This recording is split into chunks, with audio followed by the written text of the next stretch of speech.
प्यारे प्यारे दोस्तों, नमस्कार। स्वागत है आप सभी का मेरे YouTube चैनल में। और आज हम लोग बिहार बोर्ड के कक्षा 7 की पाठ्य पुस्तक को पढ़ेंगे और ये हमारा चैप्टर 4 है, विज्ञान विषय है।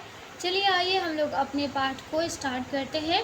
हमारे पाठ का नाम है गति एवं समय। आप पिछली कक्षा में सरल, रेखीय गति, वर्तुल गति तथा आवर्ती गति के बारे में जान चुके हैं। आपको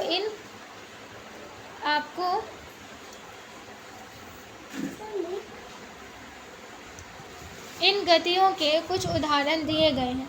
आप अपने साथियों के साथ चर्चा करके कुछ और उदाहरण तथा गति के प्रकार तालिका में लिखिए। यहाँ पे सीधी सड़क और चलती बस, सरल रेखीय गति का उदाहरण। मंद अथवा तीव्र गति। आपने सड़क पर चल रहे कुछ वाहनों को देखा होगा, जैसे साइकिल, मोटरसाइकिल, कार, जीप, बस इत्यादि। इन वस्तुओं की गति पर आपने ध्यान दिया होगा। कुछ वाहन अन्य वाहनों की तुलना में अधिक तीव्र गति से चलते हैं। आपने यह भी अनुभव किया होगा कि एक ही वाहन विभिन्न समयों में तीव्र अथवा मंद गति से चलता है। जब किसी दौड़ में भाग लेते हैं तो यह कैसे तय करते हैं कि कौन तेज दौड़ रहा है और कौन धीमे? अगर दौड़ में भाग लेने वाले सभी एक ही समय पर दौड़ना शुरू करते हैं और जो आखिरी बिंदु पर बनी लाइन को पहले पार कर जाता है, तो उसके बारे में हम कह सकते हैं कि वह सबसे तेज दौड़ा। दूसरा तरीका है कि एक समय अंतराल में जिसने अधिक दूरी तय की वह तेज दौड़ा, सबसे दूर पहुंचता है, वह सबसे तेज धावक है। तो क्या आप पता करने के कई तरीके हैं कि कौन तेज दौड़ता है और कौन धीमे? इस अध्याय में हम इन्हीं सब बातों की चर्चा करेंगे। चलिए आइए देखते हैं। फिर यहाँ पे क्रियाकलाप दिया गया है, इसको हम लोग स्किप करेंगे। समय की माप। क्या आप बता सकते हैं कि समय का ज्ञान हमें किस युक्ति से होता है? क्या आपने कभी सोचा है कि हमारे पूर्वज समय की माप किस प्रकार करते थे? हमारे पूर्वज प्रतिदिन सूर्योदय से अगले सूर्यास्त के बीच के समय को एक दिन मानते थे।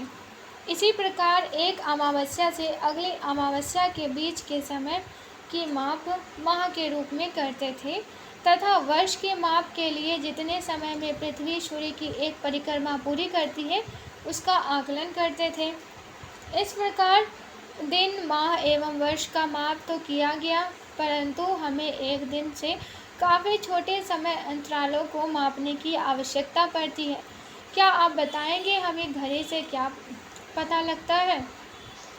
घड़ी की कार्यविधि को समझने के लिए घड़ी का अवलोकन कीजिए।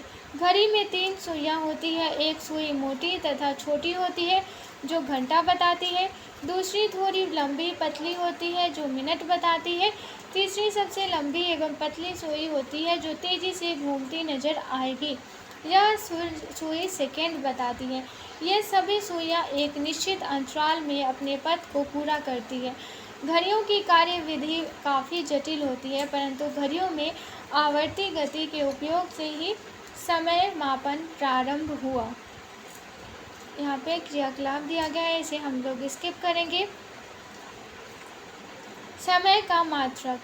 समय की मूल इकाई सेकेंड है। इसका प्रतीक S है। समय के बड़े मात्रक मिनट तथा घंटा है। आवश्यकता के अनुसार समय के विभिन्न इकाइयों का उपयोग किया जाता है। उदाहरण के लिए अगर आपको अपनी आयु बतानी है तो आयु को घंटों अथवा दिनों में व्यक्त करने की अपेक्षा वर्षों में व्यक्त करना सार्थक है। 4. आपने कभी बस या रेलगाड़ी से यात्रा की होगी। अपनी किसी एक यात्रा के बारे में निम्नलिखित प्रश्नों के उत्तर दीजिए। आप किस स्थान से किस स्थान तक गए? इन स्थानों के बीच की दूरी कितनी थी? आपकी गाड़ी, बस या रेलगाड़ी को वह दूरी तय करने में कितना समय लगा? आपकी गाड़ी ने 1 घंटे में औसतन कितनी दूरी तय की? किसी वस्तु द्वारा इकाई समय 1 घंटा, 1 मिनट या 1 सेकंड में तय की गई दूरी को उस वस्तु की औसत चाल कहते हैं। औसत चाल बराबर तय की गई कुल दूरी बटा कुल दूरी तय करने में लगा कुल समय। यदि दूरी को किलोमीटर में और समय को घंटों में नापा जा रहा है तो चाल की इकाई किलोमीटर प्रति घंटा होगी। ज़रूरत के अनुसार चाल की इकाई दूरी और समय की अन्य इकाइयों को लेकर भी बनाई जा सकती है, जैसे सेंटीमीटर, सेकेंड मीटर और सेकेंड किलोमीटर, घंटा आदि। आपने मोटरसाइकिलों पर 1 मीटर लगा हुआ देखा होगा। इसके एक कोने पर किलोमीटर प्रति आवर लिखा है। इसे चाल मापे स्पीडोमीटर कहते हैं। इससे सीधे ही किलोमीटर प्रति आवर में चाल ज्ञात हो जाती है। इसमें एक अन्य मीटर भी होता है जो वाहन द्वारा तय की गई दूरी मापता है।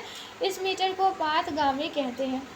जब हम यह कहते हैं कि कोई बस 40 किलोमीटर प्रति घंटा की चाल से गति करती है, तो इससे यह पता चलता है कि वह बस 1 घंटे में 40 किलोमीटर दूरी तय करती है। यद्यपि कोई बस 1 घंटे तक समान गति में नहीं चलती। वास्तव में वह शुरू में धीमी चाल से गति प्रारंभ करती है, फिर अपनी गति बढ़ाती है। अतः जब हम यह कहते हैं कि किसी बस की चाल 40 किलोमीटर प्रति घंटा है, अतः जब हम यह कहते हैं कि किसी बस की 40 किलोमीटर प्रति घंटा है, तो हम केवल बस द्वारा 1 घंटे में तय की गई दूरी ही विचार करते हैं। हम इसकी चिंता नहीं करते कि इस घंटे की अवधि में बस नियत चाल से चलती रही अथवा नहीं। आइए हम सीखने की कोशिश करें कि गति ग्राफ द्वारा कैसे दर्शाई जाती है और ग्राफ पर गति दर्शाने में हमें क्या फ़ायदा होता है। इस तालिका को देखकर बताइए कि श्यामा की औसत चाल क्या थी। यहाँ पे क्रियाकलाप को हम लोग स्किप करेंगे। जब कोई वस्तु समान समय में समान दूरियां तय करती है, तो उसी की गति को समरूप या एक समान गति कहते हैं। जब कोई वस्तु समान समय में समान दूरी तय करती है, तो उसकी गति को समरूप या एक समान गति कहते हैं। तो नए शब्द को देख लेते हैं। चाल यानी कि स्पीड, स्पीड मीन चाल होता है। दोलन यानी कि ऑसिलेशन, ऑक्जिलेशन, OSCILLATION, ऑक्जिलेशन को दोलन कहते हैं। एक समान गति यानी कि यूनिफॉर्म मोशन। समय का मात्रक यानी कि unit of time. Rekha graph, line graph. सरल लोलक यानी कि सिंपल पेंडुलम। आवर्तकाल यानी कि टाइम पीरियड, और ग्राफ को ग्राफ कहते हैं। हमने सीखा आवर्ती घटनाओं का उपयोग समय मापन के लिए किया जाता है। लोलक की आवर्ती गति का उपयोग घड़ियों के बनाने में होता रहा है। किसी वस्तु द्वारा इकाई समय में तय की गई दूरी को उस वस्तु की औसत चाल कहते हैं। वस्तुओं की चाल यह निर्णय लेने में काफ़ी हमारी सहायता करती है कि कौन दूसरों से तेज चल रहा है। किसी वस्तु की औसत चाल उसके द्वारा तय की गई कुल दूरी को चलने में लिए गए समय से विभाजित करने पर प्राप्त होती है। इसका मूल मात्रक मीटर प्रति सेकंड है। वस्तुओं की गति को उनके दूरी समय ग्राफ द्वारा चित्रात्मक रूप से प्रस्तुत किया जा सकता है। समरूप गति करने वाली वस्तु की दूरी समय ग्राफ पर एक सरल रेखा होती है। तो आज के लिए बस इतना ही। आशा करती हूँ यह चैप्टर आप लोग को पसंद आया होगा।